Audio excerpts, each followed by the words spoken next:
Добрый вечер, шановні телеглядачі. Ми раді знову зустрітися з вами у телекавярні «Вечерній Вітебськ». Всім добрий вечір і так само тебе вітаю. Привітання, Іван. Четвер сьогодні. Так. Як завжди, традиційно, ми протягуємо наші історичні курси. Так. Да, тема у тебе так само є. Так, я навіть уже ведаю. Ну, ми одразу не будемо, звісно, напевно, розкривати, як вже представимо наших гостей, тоді і одразу розповідемо тематику наших сьогоднішніх курсів. Ну, будемо починати. Наші вучні, сподіваюся, навіть уже каля екранів. Гэта вечерний Витебск. Студенти, вучні.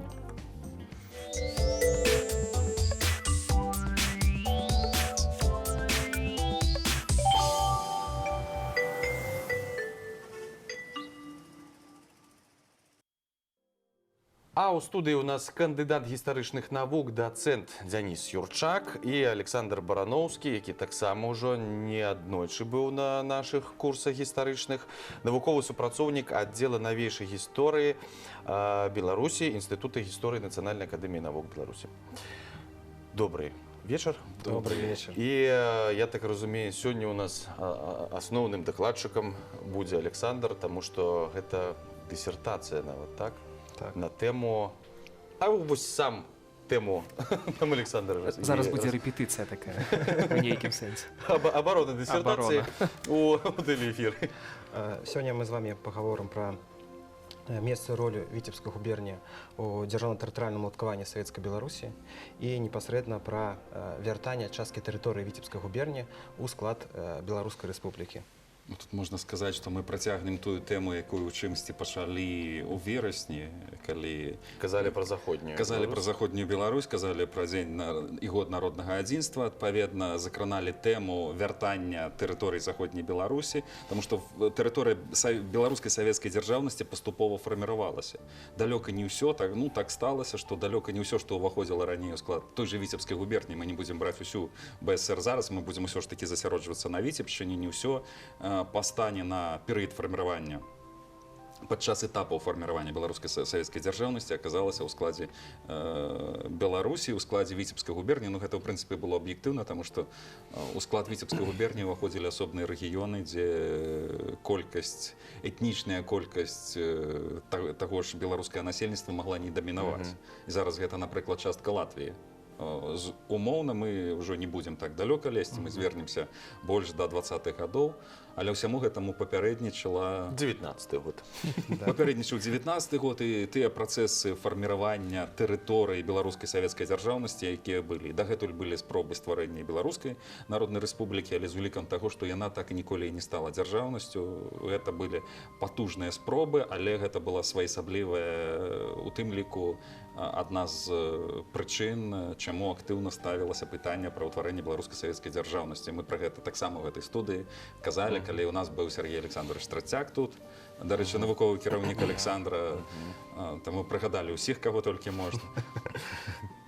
Але калі 19-й год, усё ж такі пастане на 19-й год, калі беларуская Савецкая сацыялістычная рэспубліка Беларусь была аб'яўлена, у яе склад уваходзілі ў асноўным тыя землі, якія прынята лічыць тэрыторыямі этнічнага пражывання беларускага насельніцтва, дамінавання беларускай нацыі. Ну, пры гэтым зразумела, што тэма гэта даволі такая заўсёды можна павярнуць па-рознаму, і наслізкая, чымсьці палітызаваная, але ў асноўным можна ўзяць хаця б той же перапіс 1897 года, калі больш-менш аб'ектыўныя дадзеныя былі атрыманы. І таму ў 19-м годзе мы атрымалі тэрыторыю, склад якой, ну, БСР увогуле была ССРБ, ось чаму і папраўляюся. Была абвешчана ўвогуле ў Смаленску, у выніку ўваходзіла ў склад на той час Витебская губернія, Смаленская губернія, Магілёўская губернія, пазней з'явіцца Гомельская, але гэта ўжо крыху пазнейшы час. Потым у нас Гродзенская і Віленская. Мінская, так. А Віленскую, Ковенскую мы таксама яшчэ не ўваходзілі. Не ўваходзілі. Ну, ведаеце, трэба перш абазначыць тое, што Вітебшчына – гэта калыска беларускай дзяржаўнасці.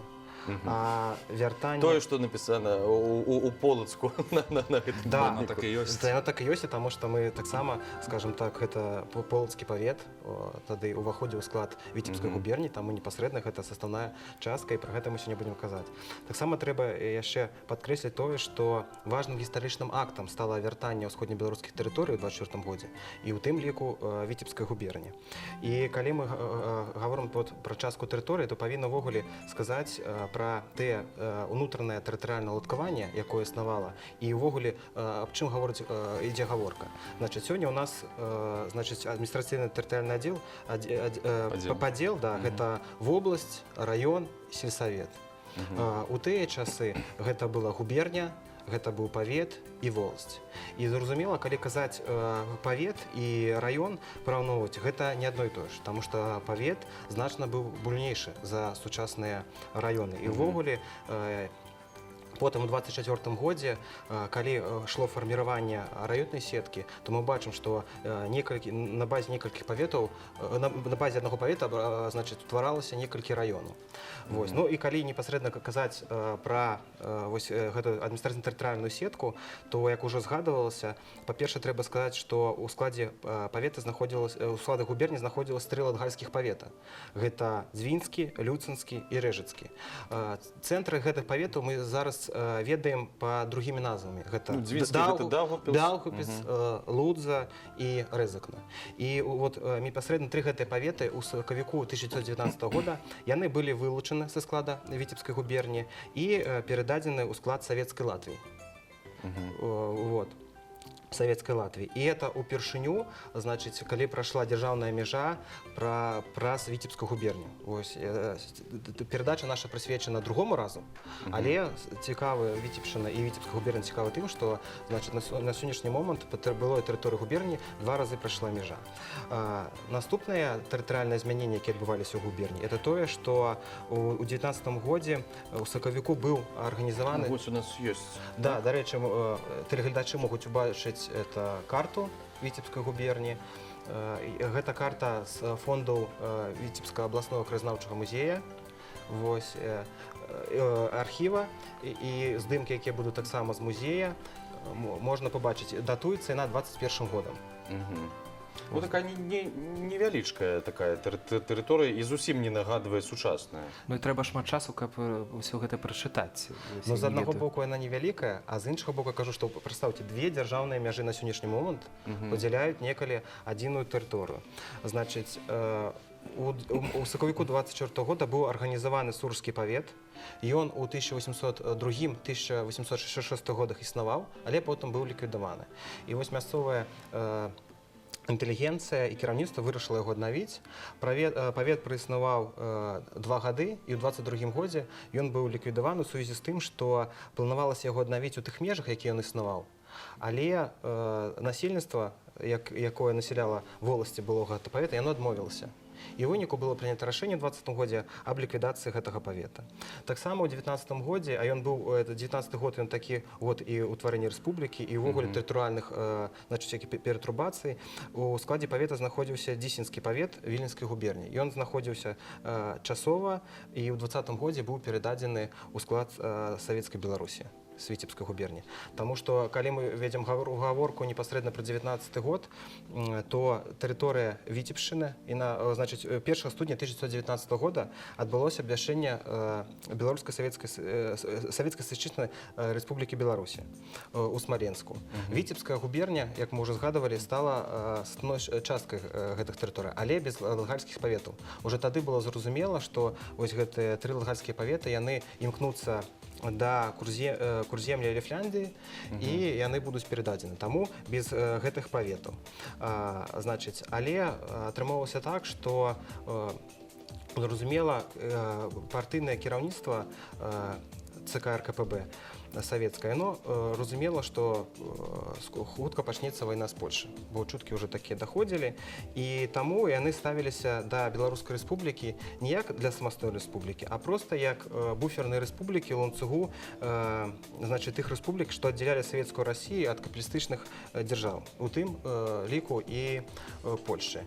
І ў лютым 1919 года было прынята рашэнне аб вяртанні Віцебскай губерніі ў склад РСФСР, каб не аддаць непасрэдна палякам тэрыторыю Беларусі. Гэта рашэнне было прынята і зацверджана на рэспубліканскім узроўні, і Віцебшчына вярнулася ў склад РСФСР. Але пасля гэтага непасрэдна, як мясцовая грамадскасць, так і кіраўніцтва Беларускай рэспублікі, яно заўсёды настойвала і імкнулася для таго, каб вярнуць свае спрадвечна беларускія тэрыторыі. І зноў ж такі сітуацыя была такая, што па сутнасці гаворка вялася пра вайну, і гэта рашэнне прымалася не ва ўмовах, а давайце мы вось гэта аддадзім, таму што так, гэта сапраўды была стратэгічнае рашэнне, каб покуль аддзяліць Савецкую Расію, і магчыма, калі раптоўна прыйдзецца губляць якія-небудзь тэрыторыі, каб губляць як мага менш. Таму што у выпадку, калі Віцебшчына будзе ў складзе ўжо РСФСР, тады пытанне будзе стаяць пра нападзенне, адкрытае нападзенне. Напалі не на Літбелы ССР, якая ўтварылася ў выніку аб'яднання БСР і з Літвой, а напалі ўжо непасрэдна на Расію, і гэта як такі прамежкавы крок, вось адмежавацца, з аднаго боку ўтварыць буферную дзяржаву, якую, канешне, не жадалі губляць, але ў выпадку чаго прыйдзецца, зразумела, гэта ваенныя дзеянні. У прынцыпе, вайна і зацягнулася, і мы ведаем, чым гэта ўсё скончылася, таму што нездарма нават зноў ж такі ў верасні казалі пра той ж пра рыжскі мір і пра яго наступствы, як і пра баявыя дзеянні таго перыяду. Таму тут рашэнне прымалася ў надзвычайных умовах, і казаць, што вось узялі, утварылі, а потым давайце аддадзім. Гэта не так усё павярхоўна, і патлумачыць, чаму так можна менавіта тымі складанымі умовамі, па сутнасці, тым, што вайна вось-вось пачнецца, і гэта добра разумелі. Скончылася адна першая сусветная, але польская дзяржава, якая ўтварылася, яна ўсё ж такі імкнулася. У яе было жаданне максімальна вярнуць тыя тэрыторыі, якія яны лічылі сваімі ў складзе...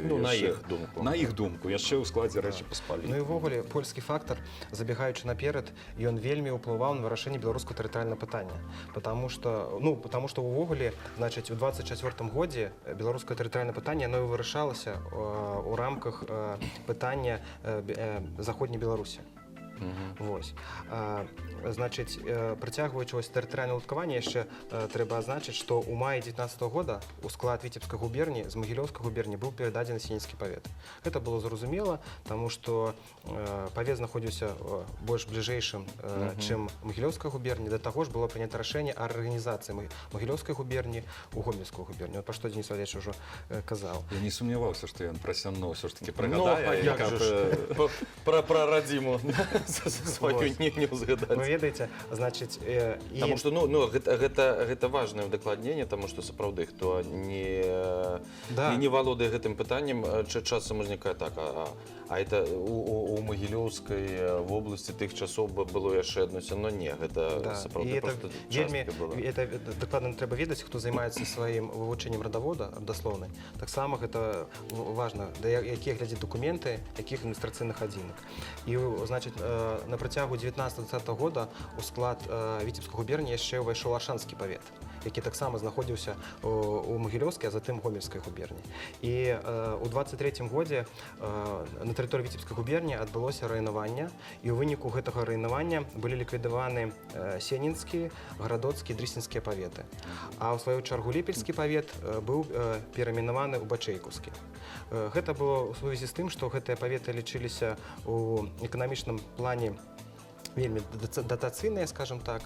І было прынята рашэнне аб узбуйненні увогуле і паветаў іншых, і валасцей. Ну, это непасрэдна, вот это раёнаванне, это апошнія былі змянення да вяртання тэрыторыі. Цяпер непасрэдна хочацца перайсці да самой нашай тэмы. Прадстаўнікі Віцебскай губерніі, кіраўніцтва як партыйнае, так і савецкае, яны прысутнічалі у снежні і студзені на гэтым з'ездзе, на якім было прынята рашэнне аб утварэнні Беларускай рэспублікі, і прагаласавалі за яе абвяшчэнне. Але цікавая рэч, што калі яны вярнуліся назад у Віцебшчыну, то яны выступілі катэгарычна супраць абвяшчэння Беларускай рэспублікі і ўваходжання ў яе склад. І праз пратаколы, якія захоўваюцца ў дзяржаўным архіве Віцебскай вобласці, гэта вельмі добра бачна. Яны там праводзяць іх на выказванне і казалі, што да, зразумела, мы павінны далучыцца да Беларусі, выконваючы партыйную дысцыпліну, то есть у межах партыйнай дысцыпліны. І вось цікавая рэч, што калі яшчэ пачыналася гэта абгаворванне ў ЦК РКПБ о том, што неабходна гэтыя паветы вылучыць і вярнуць у лютым, то старшыня Віцебскага партыйнага камітэта Крылоў, ён нават накіраваў сваю жонку Шэдліну ў Маскву, каб яна там паразмаўляла з мясцовымі бальшавікамі, это кіраўніцтва савецкай Расіі, аб магчымасці вылучэння губерні. І сапраўды яна туды паехала, потом вярнулася, і зразумела, што яна ніяк не ўплывала. І віцебскі выканкам і губкам РКПБ, яны ніяк не ўплывалі на гэта рашэнне, таму што рашэнне прымалася вышэйшым партыйным кіраўніцтвам. Але цікавая рэч, што яны гэта падавалі, што ім пашлі насустрач, і ў тым ліку была вылучана Віцебская губерня, але не адна Віцебская губерня, а Смаленская і Магілёўская губерня, яны былі вылучаны са складу Беларускай рэспублікі і перададзены Расійскай рэспублікі савецкай. І апынуліся ў гэтым складзе. Ну і атрымліваецца, што вось гэта тэндэнцыя сярод кіраўніцтва Віцебскай губерні, яна прасочваецца да 24-го года.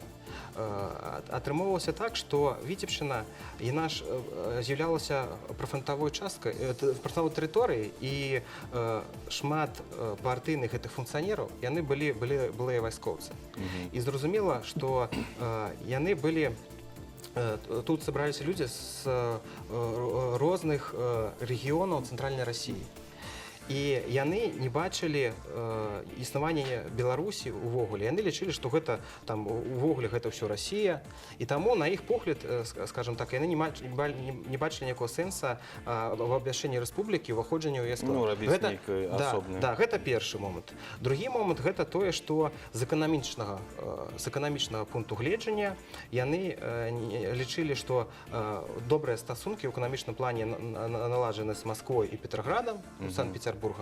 І тыя каштарысы, якія яны будуць дасылаць у выніку вяртання ў Беларускую рэспубліку, яны не будуць задаволены, бо там Беларусь малаабмежавана сродкамі. І трэці момант, гэта такі кар'ерысцкі. Яны лічылі, што калі яны вярнуцца, Віцебшчына вярнецца ў склад Беларускай рэспублікі, то яны не атрымаюць там пасад. І таму, а так яны пры пасадзе, і гэта таксама, скажем так, на гэта ўплывала. Але калі казаць пра 24-й год, то там адбывалася вельмі дзіўная сітуацыя.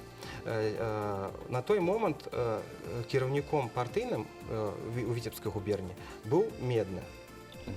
І ён быў прыхільнікам знаходжання Віцебскай губерні ў складзе РСФСР.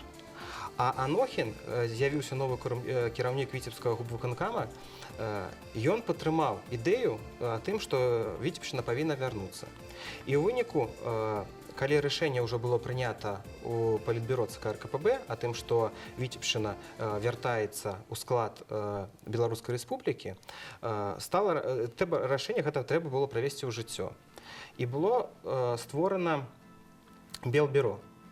У нас ёсць, дарэчы, здымак Белбюро гэтага склада. Мы можам пабачыць гэты здымак. Сур'ёзны. Да, гэта здымак з фонду Віцебскага абласнога краязнаўчага музея. Цікавая рэч, што гэты здымак быў падпісаны як прадстаўнікі Віцебска-беларускай камісіі па прыёму часткі тэрыторыі Віцебскай губерні ў склад Беларускай рэспублікі. Усіх скрыжаваныя рукі, ногі, усім вельмі цікава тое, што адбываецца. Але насамрэч гэта здымак Белбюро. гэта часовага партыйнага органа, які быў створаны ў 24 годзе і які павінен быў кіраваць партыйнай працай у віцебскай часткі гомельскай і смаленскай губерні, таму што яны вярталіся, а таксама у БССР.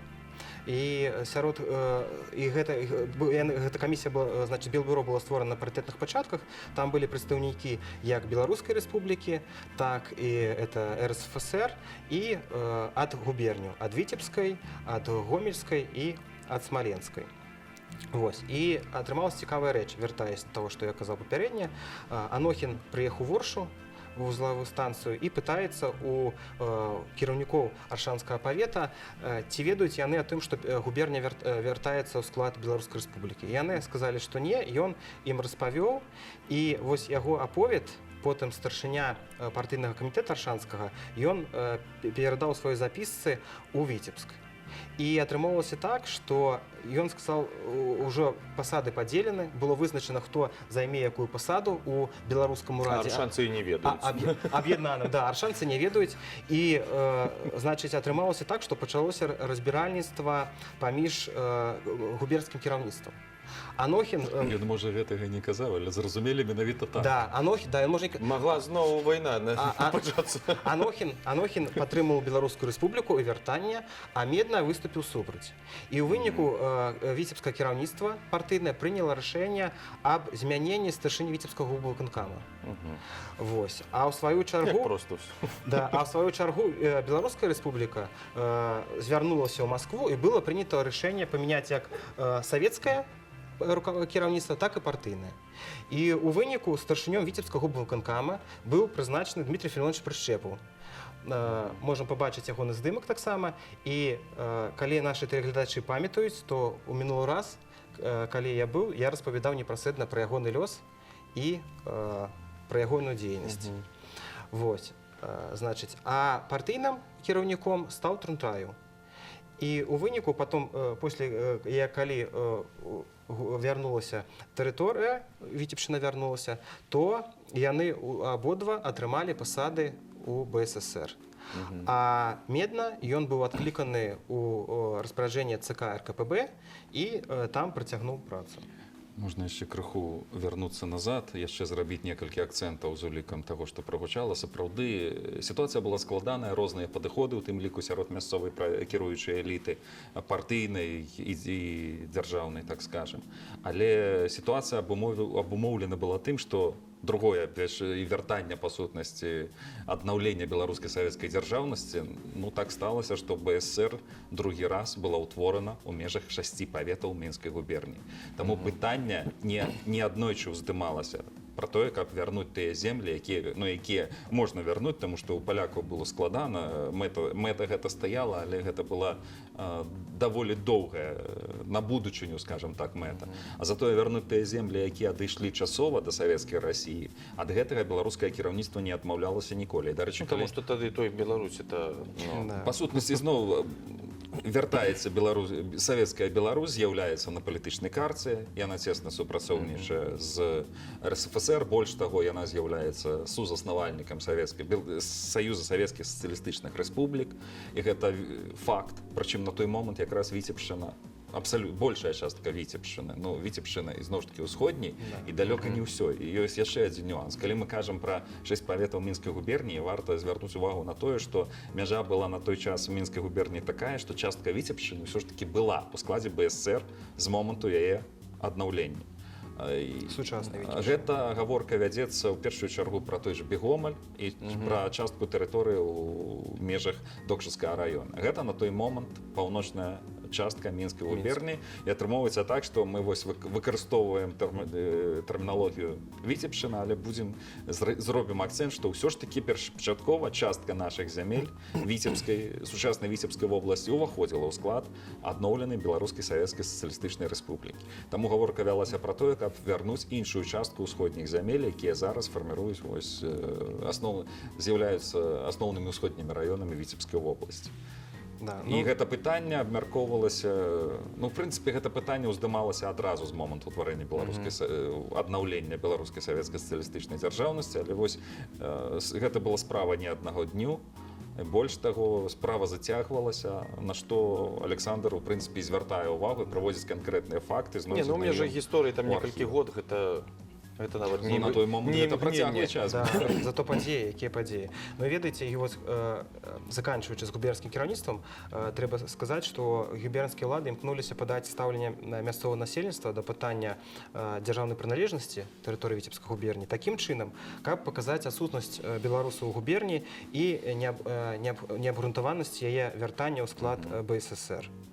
Вось. І ў выніку ўжо пасля паўторнага абвяшчэння БССР, якое адбылося 31 ліпеня 2020 года, значыць, ужо актыўна паўстала пытанне аб неабходнасці вяртання Віцебшчыны, Магілёўшчыны, часткі Смаленшчыны ў склад Беларускай Рэспублікі, што ў выніку і было зроблена. Але я кажу, што гэта быў скарыстаны польскі фактар, то есть было, значыць, кіраўніцтва Беларускай Рэспублікі сказала, што тэрыторыя 7 няпоўных паветаў. Калі вярнуць частку, калі вярнуць усходнебеларускай тэрыторыі, атрымліваецца, што Беларуская Рэспубліка аб'яднаецца, і гэта будзе нейкі знак для заходняй Беларусі.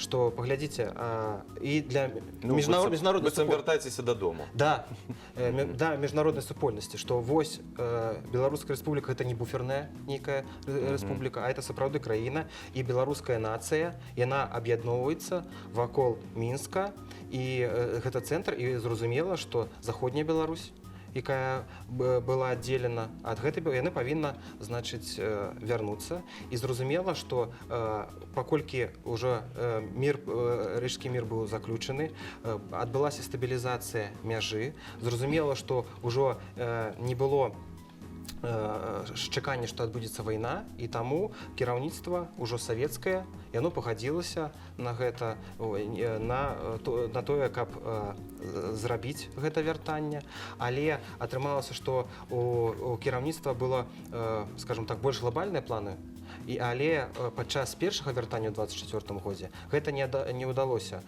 значыць, ажыццявіць, і таму у рамках ужо другога вяртання ў 26 годзе, калі там частка Гомельшчыны, Магілёўшчыны вярталася. Вось на працягу гэтых двух, значыць, вяртанняў усходнебеларускія тэрыторыі яны вярнуліся, і тым самым было усталявана мяжа. Калі мы кажам з юрыдычнага пункту гледжання, то 4 сакавіка 1924 года у Віцебску старшыня Віцебскага губвыканкама Дмітрий Фільмонович Прышчэпаў разам са старшынёй паўнамоцнай камісіі СНК БСР па прыёме часткі тэрыторыі Віцебскай губерні Іосіфам Адамовичам, яны падпісалі акт аб далучэнні часткі тэрыторыі Віцебскай губерні да БССР. І мы можам паглядзець гэты акт. Ну, прочитать не поспеем. Кратко, про что там? Ну, потому что мы не поспеем прочитать. Да. А это таксама з фонду Віцебскага. Што ў гэтым акце? Ну, самае асноўнае. Там апісваецца непасрэдна тэрыторыя, якая адыходзіць, і прадпрыемствы, значыць, акрэсліваецца то, што і подпісы Прышчэпава і Адамовича. Вось. Дарэчы, цікава, што праўкі ёсць у дакуменце з улікам таго. Гэта зараз усё проста, можна перадрукаваць, а на той час колькі работ. Я нават калі займаўся адным пытаннем у архіве, і 50-х гадоў дакументы выканкамаў і абласнога і гарадскога таксама проста правілі вось так ручкой. Вялікі аб'ём работы. Тэхнічна немагчыма. Яшчэ і з паперай былі праблемы.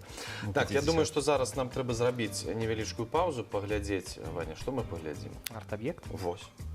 Паглядзім арт-аб'ект з Артемем Василевичем, потым вернемся і працягнем нашы курсы.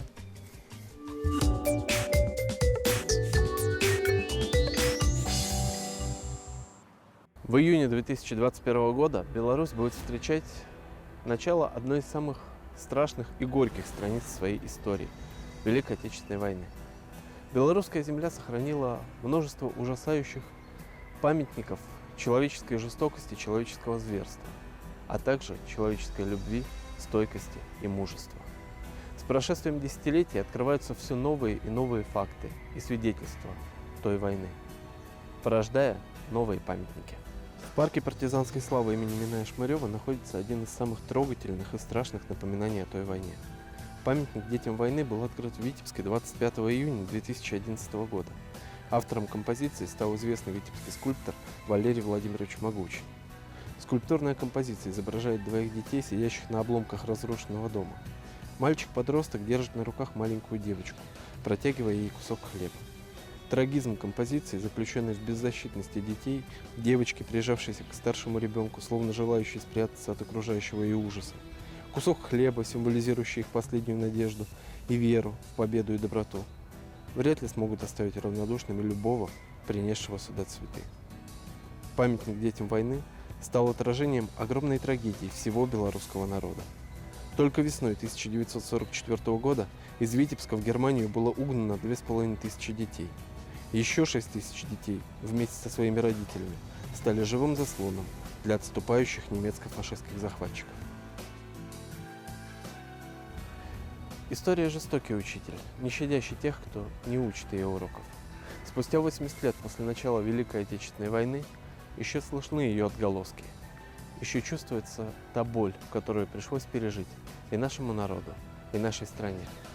Задача всех живущих сегодня – не повторять ошибок прошлого, чтобы у нас не появлялось памятников детскому горю.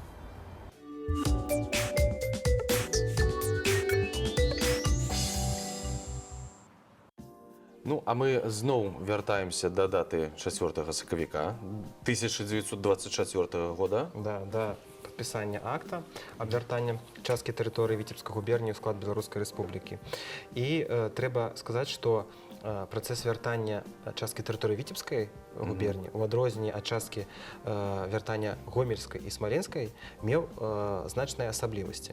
І я лічу неабходным гэтыя асаблівасці, значыць, патлумачыць і распавесці пра іх. Калі ласка. Ну, па-першае, гэта галоўная такая асаблівасць, што ў адрозненні ад часткі тэрыторыі Гомельшчыны і Смаленшчыны Віцебшчына вярталася са сваім губернскім цэнтрам.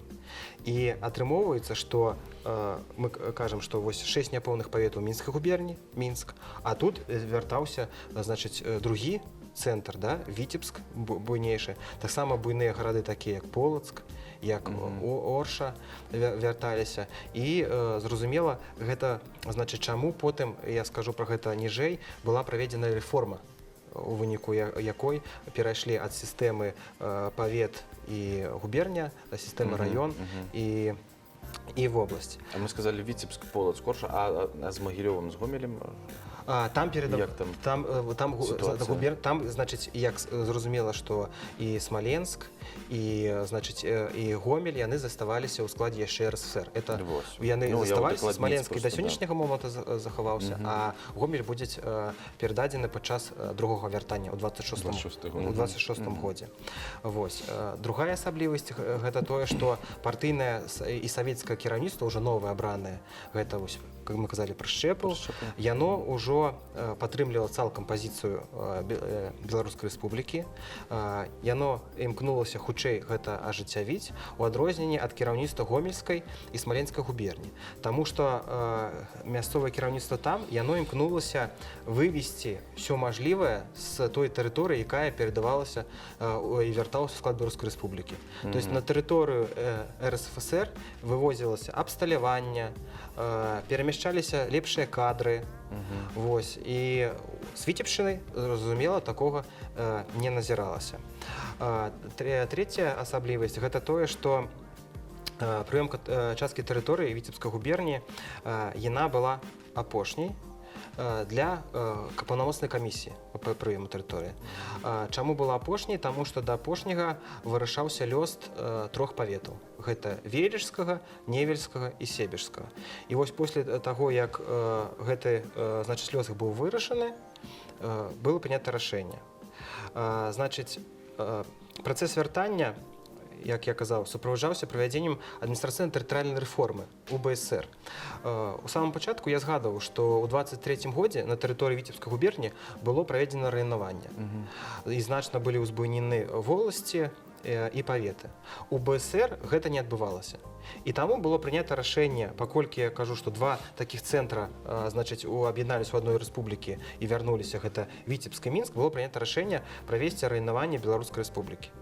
І ў выніку гэтага раянавання было прынята рашэнне аб пераходзе з сістэмы воласць, павет, губерня да сістэмы Область? Нет, округа, район і сельсавет. Тады яшчэ абласцей не было. Да, была акруга. Вось. І атрымоўвалася, што у склад Беларускай рэспублікі вярнулася 4 павета. Гэта Віцебскі, гэта Полацкі, Аршанскі і Бачэйкаўскі, Былалепельскі. Але было прынята рашэнне о тым, што не надаваць Бачэйкаўскаму павету статус акруга. І таксама гэта пацвярджае то, што я кажу, што павет ён быў значна буйнейшы, чым за раён, таму што з цэлага павета арганізавалі 3 акругі. І на тэрыторыі Віцебск, і было прынята рашэнне аб утварэнні 3 акруг. Гэта Аршанскай, Віцебскай і Полацкай. Пры гэтым, частка яшчэ Лепельшчыны, яна была перададзена Барысаўскай акругі. Яна, скажем так, выйшла за межы гэтых акруг. Вось, і непасрэдна тэрыторыі былі падзелены, было праведзена раянаванне, былі ўтвораны раёны, сельсаветы і акругі. Зараз цікава, просто цалкам, вось, ну, калі зараз глядзіш на карты раёнаў, цалкам лагічныя межы гэтыя пабудаваныя і акрэсленыя. А тады зараз незразумела, напрыклад, як мог Лепельскі там аказацца ў Барысаўскім.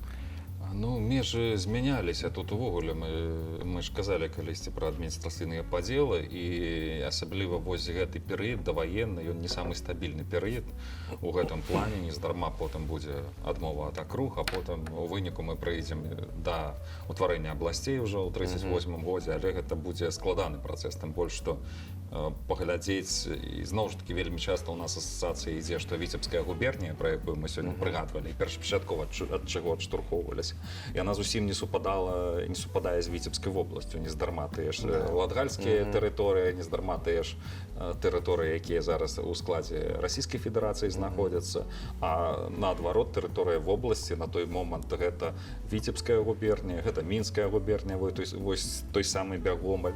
Зноў ж такі і заходняя частка таксама ахоплівала там і Вілінская губернія, нездарма той же Дзіснінскі павет вядомы. Адсюль даволі складаная сітуацыя з адміністрацыйна-тэрытарыяльным падзелам. Мы проста звыкліся да таго, што ў нас сёння ёсць вобласць. А гэта 38-й год і гэта 50-е гады, калі былі урэшце рэшт, таму што была і Полацкая вобласць, таму што была і Маладзечыцкая вобласць, у складзе якой знаходзілася заходняя частка Віцебшчыны. Вось толькі пасля гэтага сфарміравалася сучасныя тэрыторыі. Але дзеля гэтага патрэбны былі тыя этапы, якія мы прайшлі. Нездарма прагучала, яшчэ раз зраблю акцэнт, па сутнасці 24 год гэта адзін з першых, але вельмі сур'ёзных крокаў да таго ж самага верасня 39 года, чаму, в прынцыпе, ўжо неаднаразова ў гэтым годзе было прысвечана шмат перадач, эфіраў, выпускаў у газетах, адпаведных артыкулаў і гэтак далей. Таму тэма актуальная. Да, тым больш в том, што і пытанне, ўсё падкрэслю, вырашалася ў рамках беларускага пытання у заходняй Беларусі. Таму гэта да. І калі мы ўжо пачалі казаць, што вось пра акругу вобласць, мы павінны яшчэ сказаць, што ў 29-м годзе, проста патлумачыць нашым тэлегледачам, што акругі былі ліквідаваны, і да стварэння абласцей раёны напрамую падпарадкоўваліся Мінску. Двухступенчатая была сістэма. Трэцяе звяно яно адпадае, вось гэта абласное, акруговае і... І, ну, у пачатку я ўжо казаў пра тое, што латгальскія паветы былі перададзены і прайшла мяжа. Зараз пагаворам, калі ў другі раз па тэрыторыі ўжо былой Віцебскай губерніі прайшла мяжа. Это ўжо беларуска-расійская мяжа. Дарэчы, трэба патлумачыць, што тая мяжа яна засталася нязменна да сённяшняга моманту. Як вот была ў 24-м... Да, другая. Як была ў 24-м годзе вызначана, так і яна да сённяшняга моманту заставалася. Што тычыцца перадачы Вележска-Невельска-Себерскага павета. Першапачаткова у палітбюро было прынята рашэнне аб перадачы Віцебскай губерніі цалкам. І ў тым ліку, значыць, і гэтых 3 паветаў. Гэта было рашэнне на падставе перапісу насельніцтва 1897 года. У паветах пераважалі беларусы, значыць, і рашэнне было прынята. Але камісія ЦВК СССР, якая была створана для непасрэдна вызначэння і правядзення мяжы, яна вырашыла перагледзець рашэнне палітбюро і пастанавіла, значыць, на падставе перапіса 1920 года, згодна з гэтым перапісам беларусы, значыць, у Віцебскай губерні працэнт іх вельмі значна змяніўся. І атрымоўваецца, што яны скарысталіся гэтым перапісам. Згодна з гэтым перапісам там 30% толькі былі беларусаў, і яны прынялі рашэнне не перадаваць. Што тычыцца гэтага перапіса 20-го года, тут трэба патлумачыць, што было ўжо перамір'е з Польшай, і распаўсюджваліся на беларускіх тэрыторыях такія чуткі, што хутка будзе мір рыжскі, і згодна з гэтым мірам частка тэрыторыі Беларусі, значыць, будзе перададзена ў склад Польшы. І зразумела, мясцовае насельніцтва, яно не хацела да Польшы імкнуцца, яно хацела застацца ў сваёй спрабечнай тэрыторыі і ў арганізаванай Беларускай рэспублікі, і таму наўмысна сабе запісвала рускімі. Вось, і атрымалася гэта зніжэнне гэтага працэнта беларусаў. І паколькі у складзе гэтай камісіі быў Смірноў, гэта народны камісар земляробства РСФСР, ён выступаў супраць перадачы якіх тэрыторый са складу савецкай Расіі рэспублікі, супраць. А таксама быў Смірноў. Ён увогуле, значыць, быў лідарам апазіцыі да ЦК РКПБ. І, значыць, яны ўзнялі гэта пытанне, што ЦК РКПБ, палітбюро ігнаруе, значыць, меркаванне Віцебскага губкама РКПБ і губкама яшчэ 23 года, і калі яны выступалі супраць. І мы іх не ўлічваем, і таму было прынята такое кампраміснае рашэнне. Скарыстаць вось гэты перапіс 20-го года і на падставе перапіса перадаць толькі тыя тэрыторыі, у якіх беларусы пераважалі большасць. Ну, у працэнтных. Да. І зразумела, што паколькі згодна з гэтым перапісам у гэтых паветах беларусы не пераважалі, таму было прынята рашэнне аб іх перадачы Пскоўскай губерні. І ў мяне ёсць здымак, мы можам яго пабачыць, гэта карта, я, дарэчы, сам маляваў. Гэта вось тэрыторыя Себежска-Невельска-Вельска павета, якая была перададзена ў склад Пскоўскай губерні. То, што перадалі ў Пскоў, тут нічога дзіўнага няма, таму што пэўныя воласці гэтых 3 паветаў яны межавалі з валасцямі Пскоўскай губерні, і таму, значыць, было прынята рашэнне аб іх перадачы. Ну, я хочу сказаць, што у Невельскім павеце дагэтуль гэкаюць, як мае быць. Вы ведаеце, я тут скрозь прайшоў, але я таксама вылучаў стаўленне мясцовага насельніцтва да вылучэння ў 1919 годзе Віцебскай губерні. Так вось цікава, што кіраўніцтва Невельскага павета ў 19 годзе яно выступіла катэгарычна супраць вылучэння Віцебшчыны са складу Беларускай рэспублікі і вяртання ў РСФСР. Яны казалі, што мы беларусы, і мы павінны, скажем, заставацца ў рэспублікі. Гэта было, скажем так, адзіны павет, які выступіў супраць. Все остальные патрымалі ў 19 годзе, калі ў лістападзе, яны патрымалі вяртанне. Што тычыцца непасрэдна механізма дзяржаўна-тэрытарыяльнага размежавання паміж БСР і РСФСР на тэрыторыі былой Віцебскай губерні, то было створана 2 камісіі. Гэта беларуская камісія і пскоўская. Яны увогуле арганізавалі беларуска-пскоўскую пагаджальную камісію, якая была створана на парытэтных пачатках. І таксама была яшчэ створана арбітражная камісія. Яна вырашала спрэчнае пытанне. Значыць, арбітражная камісія была на чале з Белабародавым, знаходзілася ў Маскве. А ўжо беларуска-пскоўская камісія, яна дзейнічала у нас у Віцебску. Вось, і значыць, гэтая камісія, яна у сваю чаргу мела падкамісіі, гэта агульная, фінансава-бюджэтная і зямельная. А таксама яна яшчэ мела свае павятовыя пагаджальныя камісіі. Гэта Віцебска-Вележская, Віцебска-Невельская і Полацка-Себежская. Гэтыя камісіі, як павятовыя, а таксама падкамісіі беларуска-пскоўскай пагаджальнай камісіі, яны займаліся перадачай маёмасці, спраў, вырашэннем сродку, паколькі значыць, губерня ліквідавалася, а павета атрымоўвалася, што губерня была падзелена на той момант на две часткі. Адна частка перадавалася ў склад Пскоўскай губерні РСФСР, іншая частка ўваходзіла ў склад Беларускай рэспублікі. Паколькі гэта быў уже сакавік месяц, то ўжо было размеркавана сродкі, маёмасць, все было вызначана.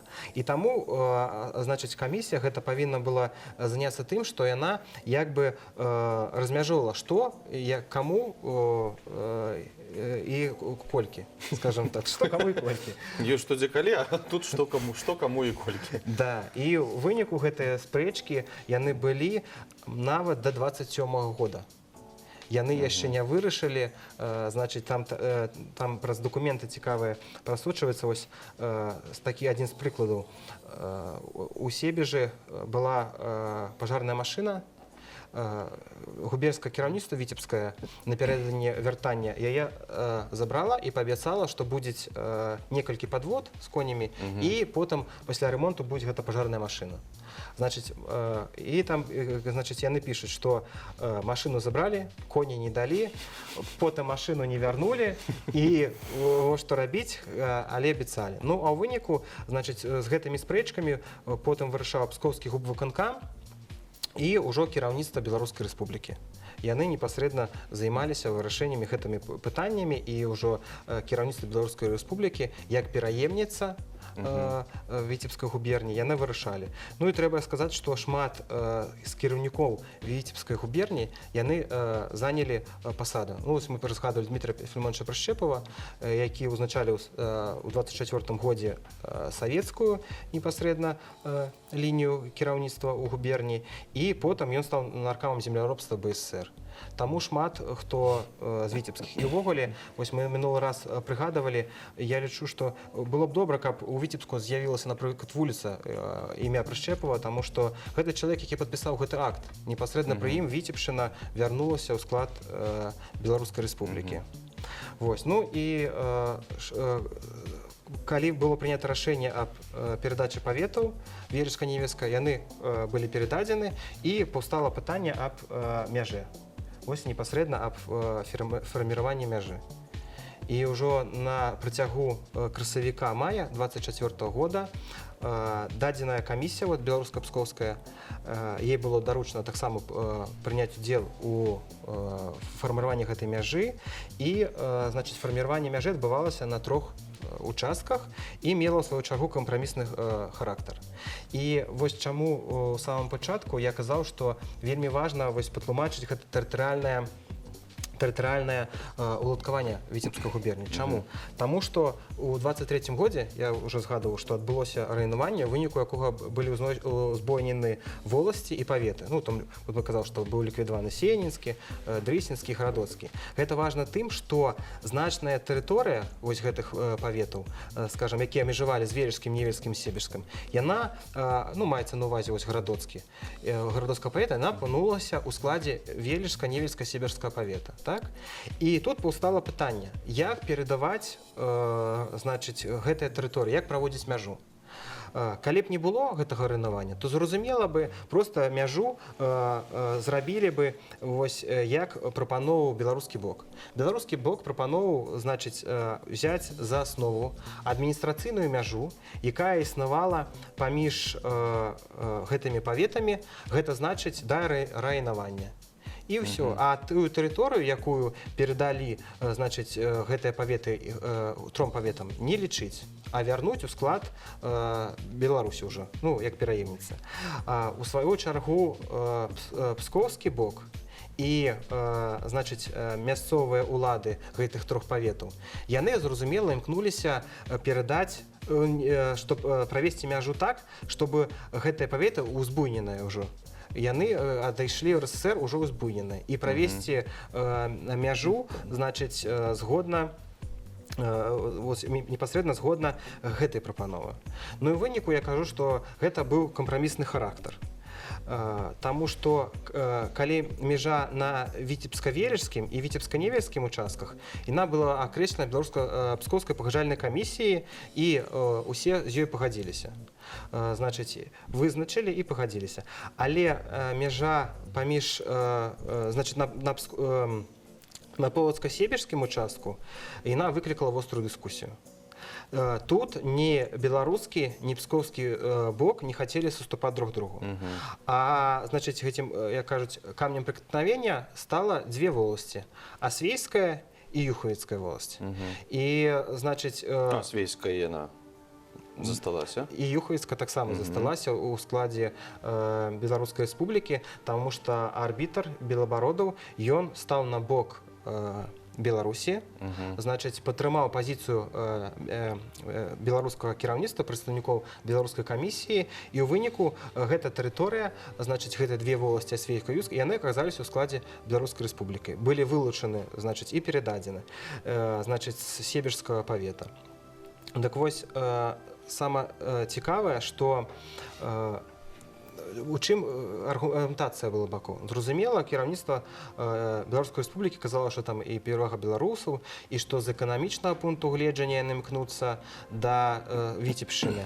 А, значыць, у свой бок пскоўскае кіраўніцтва і працаўнікі Себежа, яны казалі, што іх трэба тэрыторыю перадаць, каб лепей ахоўваць мяжу з Прыбалтыкай, вось з гэтага пункту гледжання. Ну і я кажу, што арбітр у выніку стаў на бок кіраўніцтва Беларускай Рэспублікі, і межа была праведзена так, як імкнулася дабіцца таго, у выніку дабілася беларускае кіраўніцтва.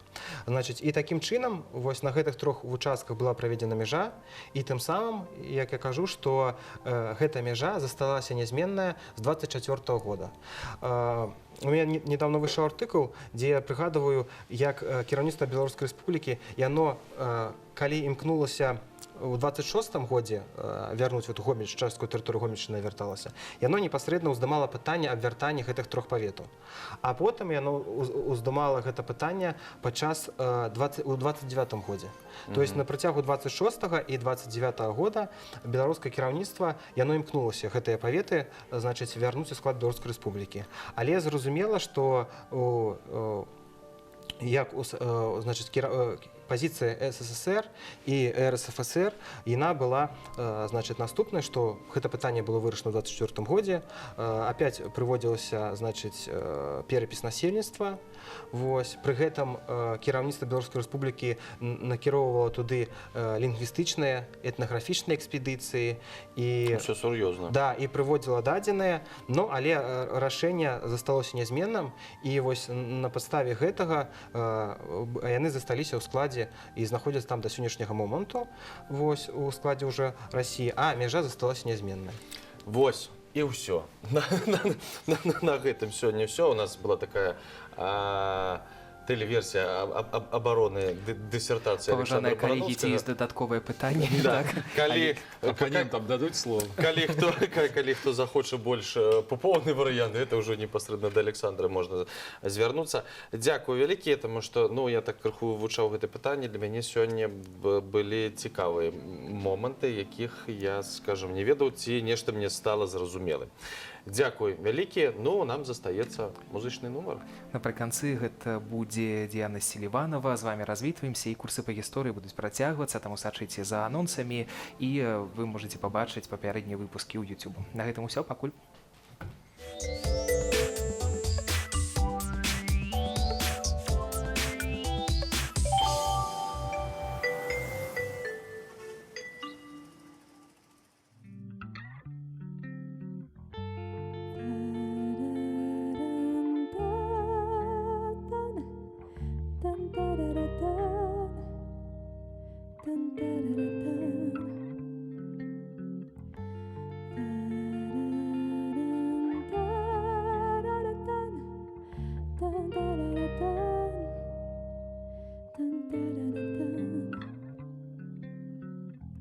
В конце тоннеля яркий свет слепой звезды.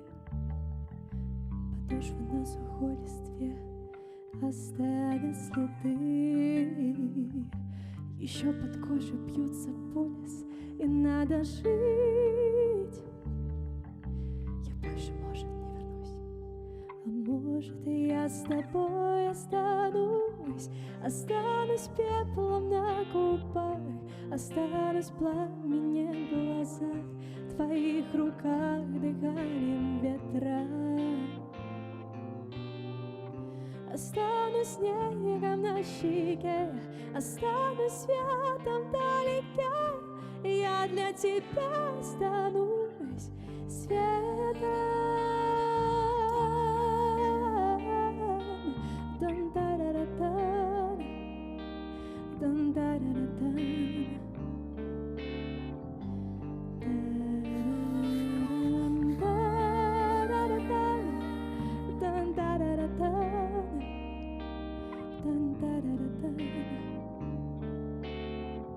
В конце тоннеля яркий свет, и я иду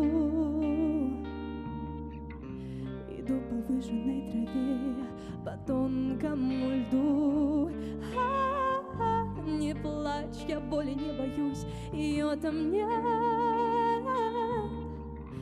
Я больше, может, не вернусь, а может, и я с тобой останусь. Останусь пеплом на губах, останусь пламенем в глазах, в твоих руках дыханием ветра. Останусь снегом на щеке, останусь светом вдалеке. Я для тебя станусь светом, светом.